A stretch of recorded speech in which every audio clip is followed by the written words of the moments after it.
بسم اللہ الرحمن الرحیم۔ السلام علیکم ورحمۃ اللہ وبرکاتہ۔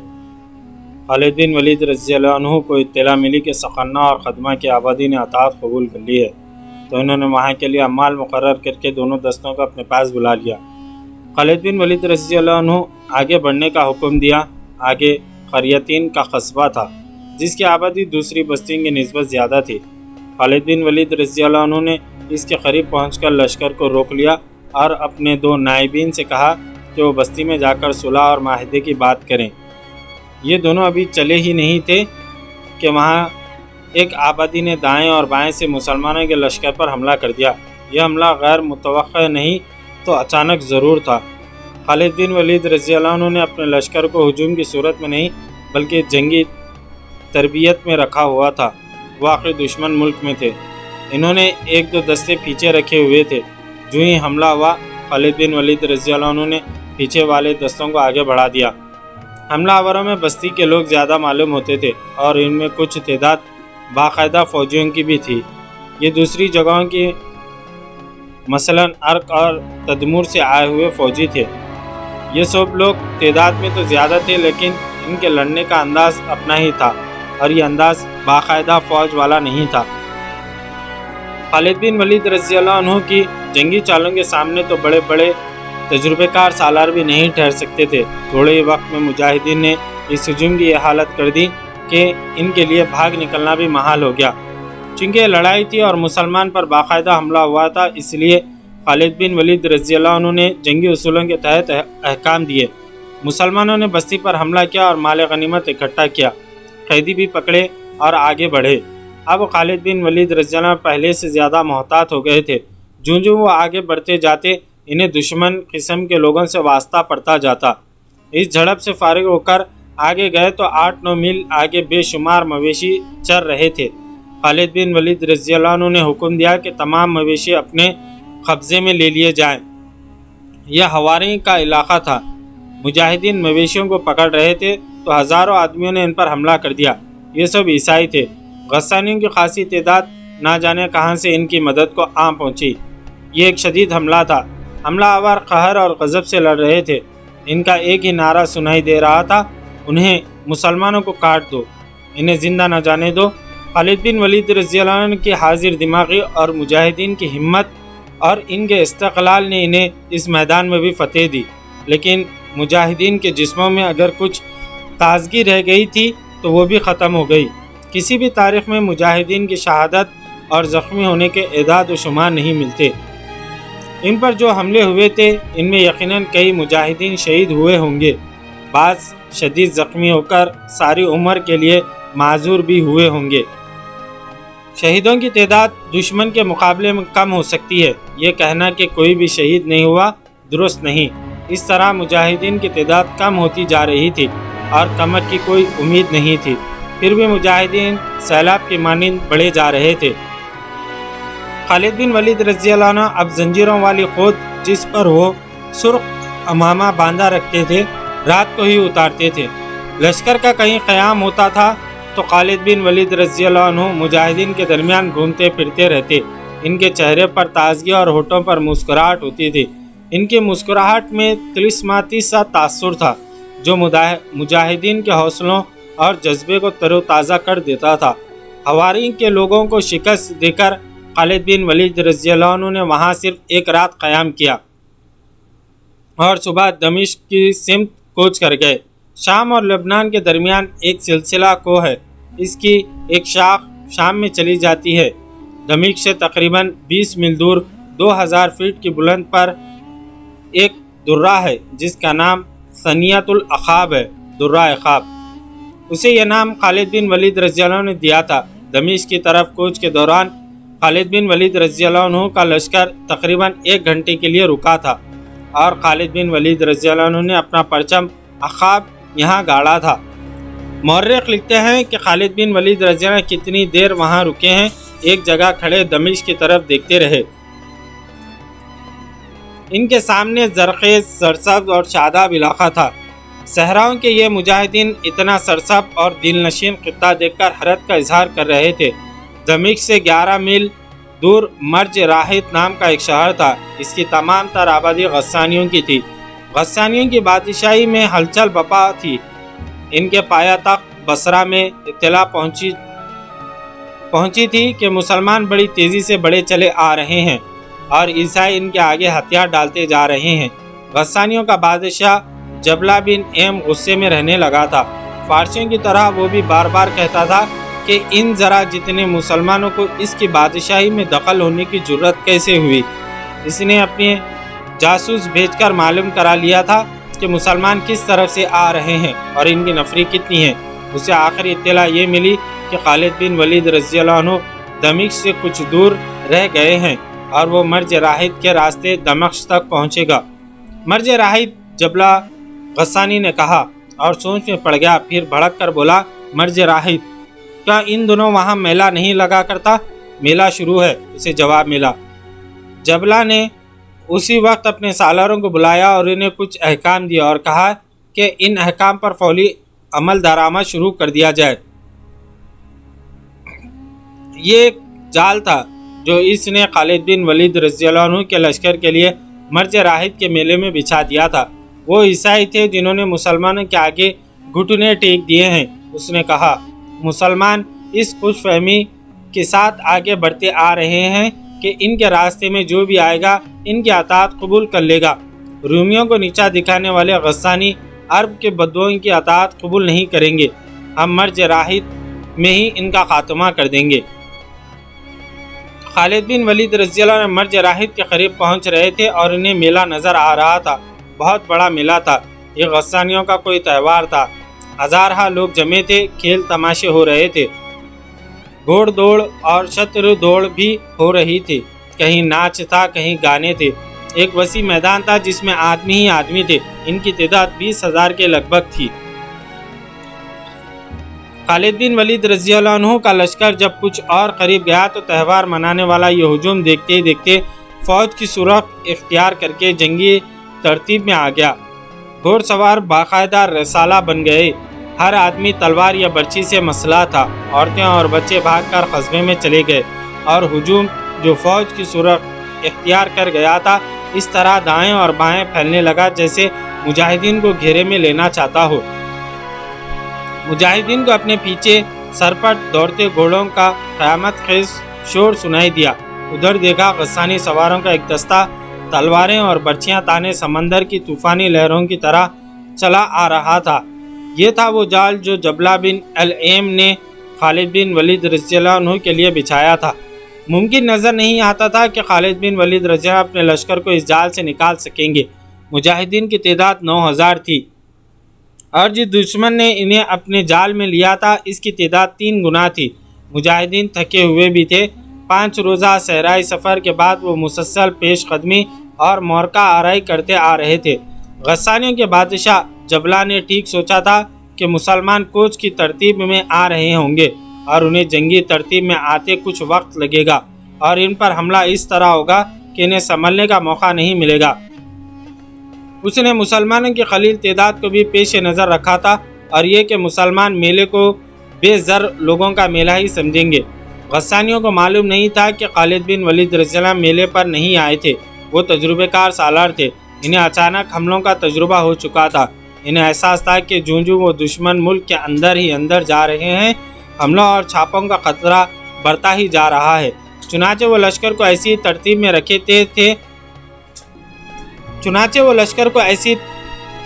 رکھتے تھے کہ اچانک اور غیر متوقع حملے کا فوراً مقابلہ کیا جائے۔ ان کے عقب سے غسانیوں کے جو سوار طوفانی موجوں کی طرح آ رہے تھے وہی مسلمانوں کو کچلنے کے لیے کافی تھے۔ خالد بن ولید رضی اللہ عنہ کی توجہ اس رسالے پر تھی اور وہ مطمئن تھے۔ مجاہدین ایک مشین کی طرح اس صورتحال سے نمٹنے کی ترتیب میں آ گئے۔ خالد بن ولید رضی اللہ عنہ خود نعرہ تکبیر بلند کیا جس کا مجاہدین نے رعد کی کڑک کی طرح جواب دیا۔ اس کے ساتھ انہوں نے بلند آواز سے کچھ احکام دیے۔ خدا کی قسم ہم انہیں سنبھالیں گے۔ خالد بن ولید رضی اللہ عنہ نے بلند آواز سے کہا، اللہ کے نام پر، محمد رسول اللہ صلی اللہ علیہ وسلم کے نام پر۔ غسانیوں کا رسالہ بڑی تیزی سے قریب آ رہا تھا۔ اس کے پیچھے اور کچھ دائیں سے ایک اور رسالہ نکلا۔ سینکڑوں گھوڑے انتہائی رفتار سے دوڑے آ رہے تھے۔ ان کا رخ غسانی سواروں کی طرف تھا۔ پیچھے دیکھو، کسی غسانی سوار نے چلا کر کہا، یہ مسلمان سوار معلوم ہوتے ہیں۔ پیچھے سے آنے والے سوار مسلمان ہی تھے، یہ مجاہدین کے لشکر کا عقبی حصہ۔ ان سواروں نے غسانی سواروں کو آن لیا۔ غسانی سوار اس حملے کے لیے تیار نہیں تھے، ان کا حملہ بے ترتیب ہوتے ہوتے رک گیا۔ ادھر سے خالد بن ولید رضی اللہ عنہ اپنے سوار دستے کو تیز حملے کا حکم دیا۔ غسانی سوار گھیرے میں آ کر سکڑنے لگے، پھر وہ اتنے سکڑ گئے کہ ان کے گھوڑوں کو ایک قدم بھی دائیں بائیں اور آگے پیچھے ہلنے کی جگہ نہیں ملتی تھی۔ اس کے ساتھ ہی خالد بن ولید رضی اللہ عنہ شتر سوار تیر اندازوں کو میلے والے لشکر پر تیر برسانے کا حکم دے دیا اور دوسرے دستوں کو دشمن کے پہلوؤں پر حملے کے لیے بھیج دیا۔ انہوں نے اپنے دستے کے سامنے سے حملہ کیا۔ یہ عقل اور جذبے کی لڑائی تھی۔ غسانی پیادوں کو اپنے گھوڑ سواروں پر بھروسہ تھا جو اب مجاہدین کی تلوار سے کٹ رہے تھے۔ یہ مورکے سے نکل کر بھاگ رہے تھے۔ خالد بن ولید رضی اللہ عنہ کی کوشش یہ تھی کہ دشمن کے لشکر کے عقب میں چلے جائیں تاکہ دشمن شہر میں نہ جا سکے۔ خالد بن ولید رضی اللہ عنہ کے حکم سے غسانیوں کے خیموں کو آگ لگا دی گئی۔ یہ خیمے میلے کے لیے لگے ہوئے تھے۔ شعلوں نے غسانیوں پر خوف طاری کر دیا۔ ان کے حوصلے تو یہی دیکھ کر ٹوٹ گئے تھے کہ انہوں نے جو جال بچھایا تھا وہ بری طرح ناکام ہو گیا تھا۔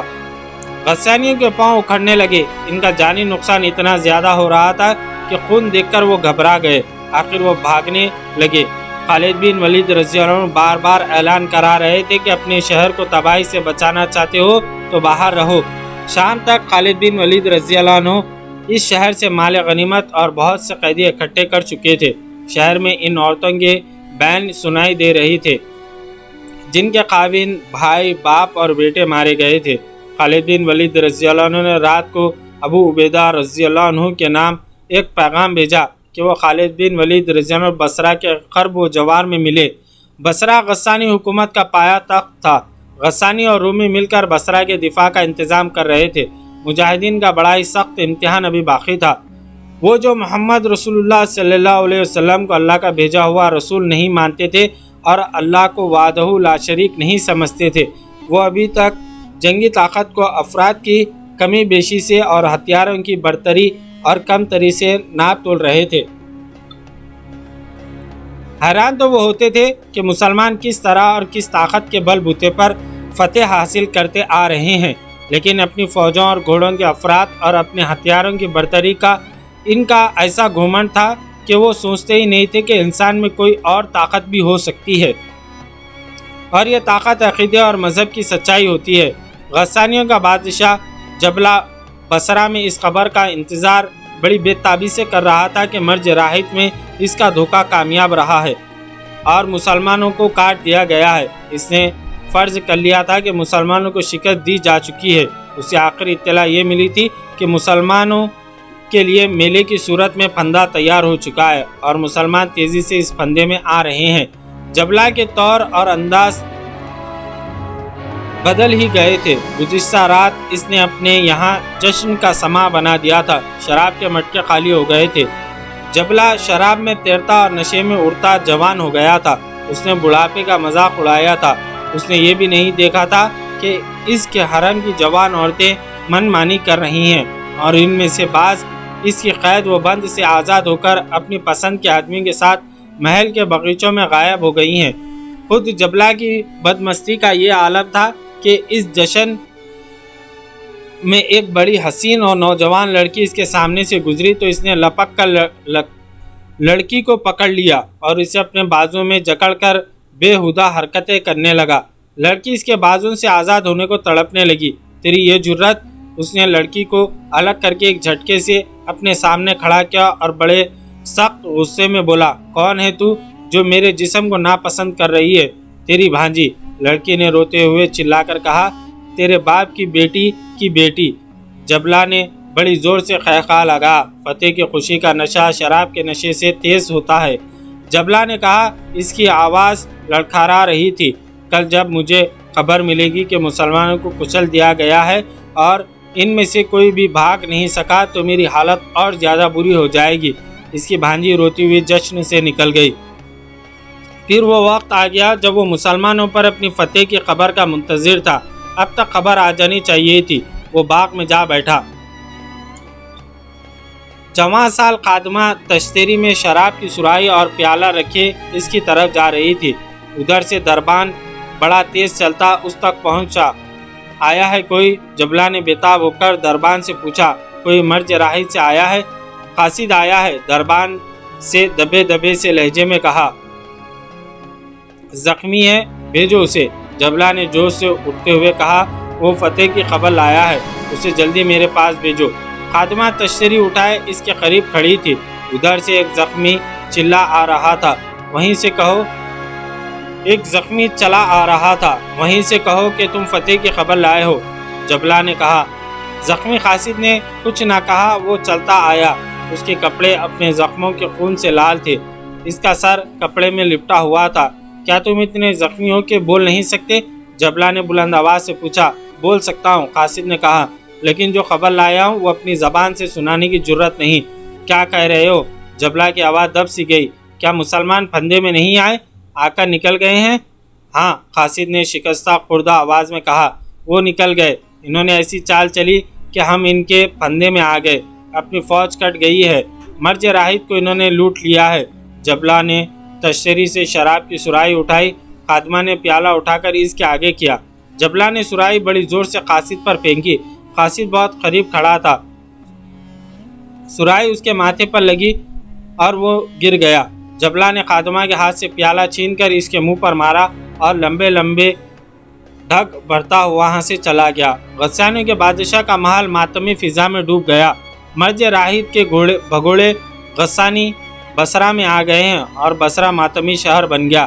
اصل ماتم تو ان کے یہاں تھا جن کے بیٹے، بھائی، خاوند اور باپ اس پھندے میں آ کر مارے گئے تھے جو انہوں نے خالد بن ولید رضی اللہ عنہ کے مجاہدین کے لیے تیار کیا تھا۔ اس ماتم کے ساتھ ایک دہشت بھی آئی تھی اور یہ دہشت ہر گھر میں پہنچ گئی تھی۔ ان کے تیر زہر میں بجھے ہوئے ہوتے ہیں، کسی کو اس تیر سے خراش بھی آ جائے تو وہ مر جاتا ہے۔ ان کے گھوڑے پروں والے ہیں، کہتے ہیں ہوا سے باتیں کرتے ہیں۔ ان مسلمانوں کا رسول صلی اللہ علیہ وسلم جادوگر تھا، اس کا جادو چل رہا ہے، ان کے سامنے لاکھوں کی فوج بھی نہیں ٹھہر سکتی۔ سنا ہے دل کے بڑے نرم ہیں، جو ان کے آگے ہتھیار ڈال دیتے ہیں انہیں وہ گلے لگا لیتے ہیں۔ جس شہر میں ان کا مقابلہ ہوتا ہے اس شہر کی اینٹ سے اینٹ بجا دیتے ہیں، کسی کو زندہ نہیں چھوڑتے، لڑنے والوں کو پکڑ کر لے جاتے ہیں۔ دبی دبی ایسی آواز بھی سنائی دیتی تھی۔ مذہب ان کا سچا معلوم ہوتا ہے، وہ اللہ اور اس کے رسول صلی اللہ علیہ وسلم کو مانتے ہیں، یہی ان کی طاقت ہے، جنون سے لڑتے ہیں۔ ان لوگوں پر جو حیرت اور دہشت طاری ہو گئی تھی اس میں وہ حق بجانب تھے۔ تم لوگ بصرہ کو نہیں بچا سکو گے، جبلہ نے قہر بھرے لہجے میں اپنے سالاروں سے کہہ رہا تھا۔ تمہاری بزدلی کو دیکھ کر میں نے رومیوں کو مدد کے لیے پکارا ہے۔ اگر تم مسلمانوں کو شکست دے دیتے تو میں رومیوں کے سینے پر کودتا، ان پر میری دھاک بیٹھ جاتی، مگر تم نے مجھے کہیں کا نہیں چھوڑا۔ رومی ہمارے پایہ تخت کی حفاظت کرنے آئے ہیں۔ وہ اپنے سالاروں کو کوس ہی رہا تھا کہ اسے اطلاع ملی کہ مسلمانوں کی فوج بصرہ کی طرف بڑھ رہی ہے۔ اتنی جلدی اس نے گھبرائے ہوئے لہجے میں کہا۔ مرج راہد سے وہ اتنی جلدی بصرہ تک کس طرح آ گئے ہیں؟ رومی سالار کو اطلاع دو۔ رومی فوج جو خالد بن ولید رضی اللہ عنہ کی کامیابیوں کی خبر سن کر جبلہ کی مدد کو آئی تھی، وہ بصرہ کے باہر خیمہ زن تھی۔ اس کے سالار کو اطلاع ملی کہ مسلمان کی فوج آ رہی ہے تو سالار نے فوج کو تیاری کا حکم دے دیا۔ اس فوج میں عرب عیسائی بھی تھے۔ فوج جو بصرہ کی طرف بڑھ رہی تھی وہ خالد بن ولید رضی اللہ عنہ کی نہیں تھی، یہ ایک مسلمان سالار شرجیل بن حسنہ رضی اللہ عنہ کا لشکر تھا جس کی نفری 4000 تھی۔ مسلمان لشکر جو شام کی فتح کے لیے بھیجا گیا تھا یہ اس کا ایک حصہ تھا۔ خلیفہ مسلمین کے احکام کے مطابق سالار ابو عبیدہ بن جراح رضی اللہ عنہ نے لشکر کے دوسرے حصوں کو بھی یکجا کر کے اپنی کمان میں لے لیا تھا۔ بصرہ پر شرجیل بن حسنہ رضی اللہ عنہ کے حملے کا پس منظر یہ تھا کہ خلیفہ مسلمین نے ابو عبیدہ بن جراح رضی اللہ عنہ کو ایک خط لکھا تھا۔ میں نے خالد بن ولید کو یہ کام سونپا ہے کہ رومیوں پر چڑھائی کرے، تم پر اس کی اطاعت فرض ہے، کوئی کام اس کے حکم کے خلاف نہ کرنا، میں نے اسے تمہارا امیر مقرر کیا ہے۔ مجھے احساس ہے کہ دین کے باقی معاملات میں تم خالد بن ولید رضی اللہ عنہ سے برتر ہو اور تمہارا رتبہ اونچا ہے، لیکن جنگ کی جو مہارت خالد کو ہے وہ تمہیں نہیں۔ اللہ ہم سب کو صراط مستقیم پر چلنے کی توفیق دے۔ خالد بن ولید رضی اللہ عنہ کو اس لشکر کا سالار اعلیٰ مقرر کیا گیا۔ جس وقت خالد بن ولید رضی اللہ عنہ اپنے راستے میں آنے والی تمام رکاوٹوں کو کچلتے جا رہے تھے، اس وقت ابو عبیدہ بن جراح رضی اللہ عنہ فارغ بیٹھے تھے۔ خالد بن ولید رضی اللہ عنہ نے جب مرج راحت کے مقام پر بھی دشمن کو شکست دے دی تو ابو عبیدہ بن جراح رضی اللہ عنہ نے اپنے سالاروں کو بلایا۔ اس وقت ابو عبیدہ بن جراح رضی اللہ عنہ کے دستے دریائے یرموک کے شمال مشرق میں ایک مقام حوارن میں تھے۔ ان کے ماتحت دو سالار تھے، ایک شرجیل بن حسنہ اور دوسرے یزید بن ابی سفیان۔ رفیق ابو عبیدہ بن جراح رضی اللہ عنہ نے دونوں سالاروں سے کہا، ہم کس طرح شکر ادا کریں اللہ تبارک و تعالیٰ کا جو ابن ولید کو راستے میں آنے والے ہر دشمن پر حاوی کرتا آ رہا ہے۔ کیا تم نے نہیں سوچا کہ ہم ابن ولید کے کسی کام نہیں آ رہے؟ وہ جوں آگے بڑھتا جا رہا ہے، اس کی مشکلات خطرناک ہوتی جا رہی ہیں۔ اس کا لشکر تھک کر بحال ہو چکا ہوگا۔ اگر دمشق ہے، بصرہ ہے، غسانی ہے، عیسائی اور رومی ہے، کیا یہ تینوں یہ نہیں سوچ رہے ہوں گے کہ مسلمانوں کو آگے آنے دیں، اور جب وہ مسلسل کوچ اور لڑائیوں سے شل ہو جائیں اور ان کی نفری کم ہو جائے تو انہیں کسی مقام پر گھیر کر ختم کر دیا جائے؟ رومیوں نے ایسا ضرور سوچا ہوگا۔ رومی لڑنے والی قوم ہے اور اس کے سالار عقل والے ہیں۔ خدا کی قسم میں رومیوں کو ایسا موقع نہیں دوں گا۔ ابو عبیدہ بن جراح رضی اللہ عنہ نے پرجوش لہجے میں کہا، کیا ہم اتنی دور سے ابن ولید کی کوئی مدد نہیں کر سکتے؟ بے شک کر سکتے ہیں، تو نے جو سوچا ہے وہ ہمیں بتا۔ ابو عبیدہ بن جراح شرجیل بن حسنہ نے کہا، اللہ اس کا مددگار ہے۔ ابن ولید کے آگے دمشق اور بصرہ دو ایسے مقام ہیں جہاں رومیوں اور غسانیوں نے اپنی فوجیں جمع کر رکھی ہوں گی۔ ابو عبیدہ رضی اللہ عنہ نے کہا، اس سے پہلے کہ سالار اعلیٰ ابن ولید بصرہ پہنچے ہم بصرہ پر حملہ کر دیتے ہیں۔ اس سے یہ ہوگا کہ رومی اور غسانی بھی تازہ دم نہیں رہیں گے۔ ابن حسنہ ابو عبیدہ بن جراح رضی اللہ عنہ نے شرجیل بن حسنہ سے کہا، میں یہ کام تمہیں سونپتا ہوں، 4000 نفری کافی ہوگی۔ ابو عبیدہ رضی اللہ عنہ نے سالار شرجیل بن حسنہ رضی اللہ عنہ کو ہدایت دی اور بصرہ کو روانہ کر دیا۔ اس وقت خالد بن ولید رضی اللہ عنہ مرج راحت سے فارغ ہو چکے تھے اور انہوں نے ابو عبیدہ رضی اللہ عنہ کے نام یہ پیغام دے کر قاصد روانہ کر دیا تھا کہ ابو عبیدہ رضی اللہ عنہ اپنے دستوں کے ساتھ انہیں بصرہ کے قریب کہیں ملے۔ خالد بن ولید رضی اللہ عنہ مرج راحت کے قصبے کے باہر 2-4 روز قیام کیا۔ شرجیل بن حسنہ رضی اللہ عنہ 4000 مجاہدین کے ساتھ بصرہ پہنچ گئے۔ رومی بصرہ کے باہر خیمہ زن تھے، وہ سمجھے یہ خالد بن ولید رضی اللہ عنہ کی فوج ہے۔ ان کے جاسوسوں نے انہیں بتایا کہ اس فوج کا سالار کوئی اور ہے۔ مورخ لکھتے ہیں کہ رومی سالار یہ سمجھے کہ یہ مسلمانوں کی فوج کا ہر اول ہے اور پوری فوج پیچھے آ رہی ہے۔ وہ مان نہیں سکتے تھے کہ اتنی فوج اتنے بڑے لشکر کو محاصرے میں لینے آئی ہوگی۔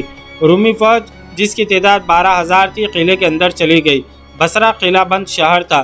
شرجیل بن حسنہ رضی اللہ عنہ نے قلعے کے قریب مغرب کی طرف کیمپ کیا اور اپنے لشکر کو کئی دستوں میں تقسیم کر کے قلعے کے ہر طرف متعین کر دیا۔ 2 دن گزر گئے، رومی اور غسانی قلعے کی دیوار کے اوپر سے مسلمانوں کو دیکھتے رہے۔ شرجیل بن حسنہ رضی اللہ عنہ قلعے کے ارد گرد کچھ نہ کچھ حرکت جاری رکھی۔ دشمن قلعے سے دور دور بھی دیکھتا تھا۔ اسے توقع تھی کہ مسلمانوں کی پوری فوج آ رہی ہے۔ اسے اب اپنے جاسوسوں کے ذریعے کوئی خبر نہیں مل سکتی تھی کیونکہ قلعہ محاصرے میں تھا۔ سالار شرجیل بن حسنہ کے متعلق یہ بتانا ضروری ہے کہ وہ رسول اکرم صلی اللہ علیہ وسلم کے قریبی صحابی تھے۔ جو صحابہ اکرام وہی لکھتے تھے ان میں شرجیل بن حسنہ رضی اللہ عنہ خاص طور پر قابل ذکر ہیں۔ اس حوالے سے انہیں کاتب رسول کہا جاتا ہے۔ شرجیل بن حسنہ رضی اللہ عنہ کا شرجیل بن حسنہ کا تقویٰ تو مشہور تھا ہی، وہ فن حرب و ضرب اور میدان جنگ میں قیادت کی مہارت رکھتے اور کہا کرتے تھے کہ انہوں نے یہ فن خالد بن ولید رضی اللہ عنہ سے یمامہ کی جنگ میں پھر آتش پرستوں کے خلاف لڑائیوں میں سیکھا ہے۔ محاصرہ بصرہ کے وقت ان کی عمر 70 سال سے کچھ ہی کم تھی۔ جذبہ اور جوش و خروش کے لحاظ سے وہ جوان تھے اور ان کی شہ سواری اور تیغ زنی جوانوں جیسی ہی تھی۔ محاصرے کا تیسرا دن تھا۔ رومیوں کو یقین ہو گیا کہ مسلمانوں کی نفری اتنی ہی ہے جس نے محاصرہ کر رکھا ہے۔ اگر مزید فوج آنا ہوتا تو اب تک آ چکی ہوتی۔ چنانچہ انہوں نے اپنے 12000 نفری کی فوج باہر نکالی۔ نفری کے افراد کے بل پر وہ ایسی دلیرانہ کارروائی کر سکتے تھے۔ مسلمان کل 4000 تھے۔ شرجیل بن حسنہ رضی اللہ عنہ نے بڑی تیزی سے اپنے دستوں کو اکٹھا کر کے جنگی ترتیب میں کر لیا۔ اس طرح دونوں فوجیں آمنے سامنے آ گئی۔ اے رومیو، شرجیل بن حسنہ رضی اللہ عنہ نے آگے آ کر بلند آواز سے کہا، خدا کی قسم ہم بھاگنے کے لیے نہیں آئے۔ اپنی پہلی شکستوں کو یاد کرو، تم ہر میدان میں ہم سے زیادہ تھے، خون خرابے سے تم بچتے کیوں نہیں؟ ہماری شرطیں سن لو اور اپنے شہر اور اپنی آبادی کو تباہی سے بچا لو۔ ہم شکست کھانے کے لیے باہر نہیں آئے۔ رومی سالار نے آگے آ کر کہا، واپس چلے جاؤ اور زندہ رہو، وہ کوئی اور تھے جنہوں نے تم سے شکستیں کھائی ہے۔ خدا کی قسم ہم لڑائی سے منہ نہیں موڑیں گے۔ شرجیل رضی اللہ عنہ نے اعلان کیا، لیکن تم ایک موقع دیں گے کہ سوچ لو آگے اور ہماری شرطیں سن لو۔ مکالموں اور للکار کا تبادلہ ہوا۔ رومی سالاروں نے شرائط پر بات چیت کرنے کا فیصلہ کر لیا۔ ان کا سپاہ سالار آگے گیا، ادھر سے شرجیل بن حسنہ رضی اللہ عنہ آگے گئے۔ بولا، مسلمان سالار۔ رومی سالار نے کہا، اپنی شرائط بتا، اسلام قبول کر لو۔ شرجیل بن حسنہ رضی اللہ عنہ نے کہا، یہ منظور نہیں تو جزیہ ادا کرو، یہ بھی منظور نہیں تو لڑائی کے لیے تیار ہو جاؤ۔ ہم اپنا مذہب نہیں چھوڑیں گے اور ہم جزیہ نہیں دیں گے، لڑائی کے لیے ہم تیار ہیں۔ اس کے ساتھ ہی رومی سالاروں مسلمانوں پر حملے کا حکم دے دیا۔ رومیوں کی تعداد 3 گنا تھی۔ شرجیل بن حسنہ رضی اللہ عنہ اپنے 4000 مجاہدین کو جنگی ترتیب میں صف آرا کر رکھا تھا۔ انہیں اپنی نفری کی قلت کا احساس بھی تھا۔ انہوں نے اپنے دونوں پہلوؤں کو پھیلا دیا تھا تاکہ دشمن گھیرے میں نہ لے سکے۔ رومی جنگجو تھے اور ان کے سالار تجربے کار تھے۔ وہ مسلمانوں کو گھیرے میں لینے کی ہی کوشش کر رہے تھے۔ لڑائی گھمسان کی تھی۔ شرجیل بن حسنہ رضی اللہ عنہ قاصدوں کو دائیں بائیں دوڑا رہے تھے اور مجاہدین کو للکار بھی رہے تھے۔ مجاہدین اپنی روایت کے مطابق بے جگری سے لڑ رہے تھے، مجاہدین لیکن رومی 12000 تھے۔ ان کے سالار انہیں دائیں بائیں پھیلتے جا رہے تھے۔ شرجیل بن حسنہ رضی اللہ عنہ اپنے دائیں اور بائیں دیکھا تو انہیں اپنے دستوں کی صورتحال بڑی تشویشناک دکھائی دی۔ ایسی صورتحال پسپائی کا مطالبہ کیا کرتی ہے، لیکن شرجیل بن حسنہ رضی اللہ عنہ کی للکار پر مجاہدین کا جوش اور جذبہ بڑھ گیا۔